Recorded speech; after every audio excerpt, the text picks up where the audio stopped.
আজকে যার সম্পর্কে কথা বলতে বলছেন সত্যিকার মোবাইল বন্ধ করেন। কাউকে দিতেন না, কাউকে দিতেন আপনি বসুন। এই ভাই আপনি এটা সরান, আপনি মোবাইলটা একটু সরান ভাই। 84 দিন হসপিটালে বিগত 5 বছর আমি আর এই সবাই এবং উনি বাংলাদেশ জাতীয়তাবাদী দলের চেয়ারপারসন। উনি একজন সন্তানের মা, উনি একজন পরিবারের প্রধান, দেশের সাবেক প্রধানমন্ত্রী, সর্বোপরি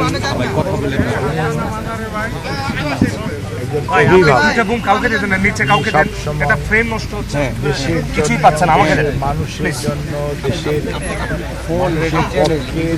আমার তো চ্যানেল প্লিজ আপনি বসেন কথা বলার জন্য সব সময় কাউকে দেন উনি চিন্তা করতেন এই ধরনের কোনো কার্যক্রম জ্যেষ্ঠ পুত্র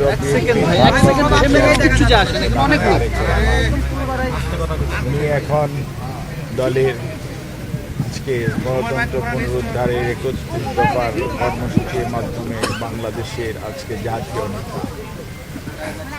উনিও ঠিক মায়ের মতোই, মা যেরকম আপসহীন উনিও সবসময় দেখবেন এই সিদ্ধান্ত যেটা গ্রহণ করেন সেটা বাস্তবায়নের জন্য সবসময় সচেষ্ট থাকেন।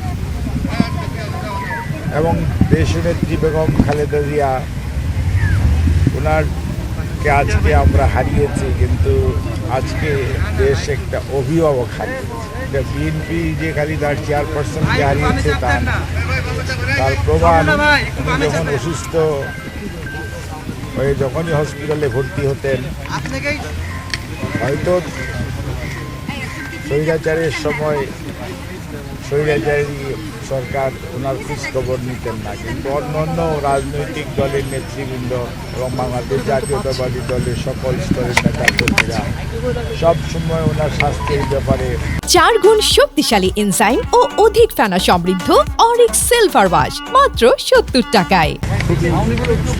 সতর্ক থাকতেন, খোঁজ খবর নিতেন, উদ্বেগ প্রকাশন করতেন।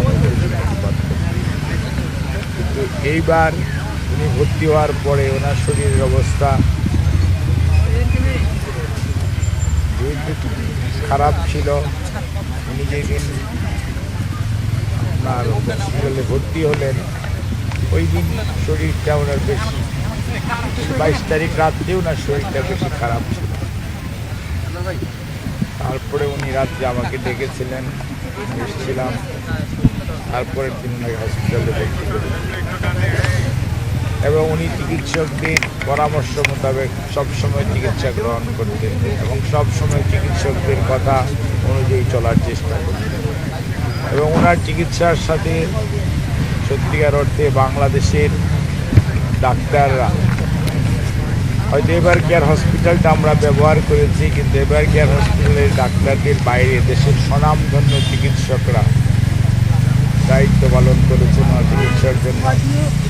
এবং নিউ ইয়র্ক এবং জন হপকিন্সের মানে মাউন্ট সিনাই এবং জন হপকিন্সের চিকিৎসকরা ওনার চিকিৎসার ব্যাপারে দায়িত্ব পালন করেছে।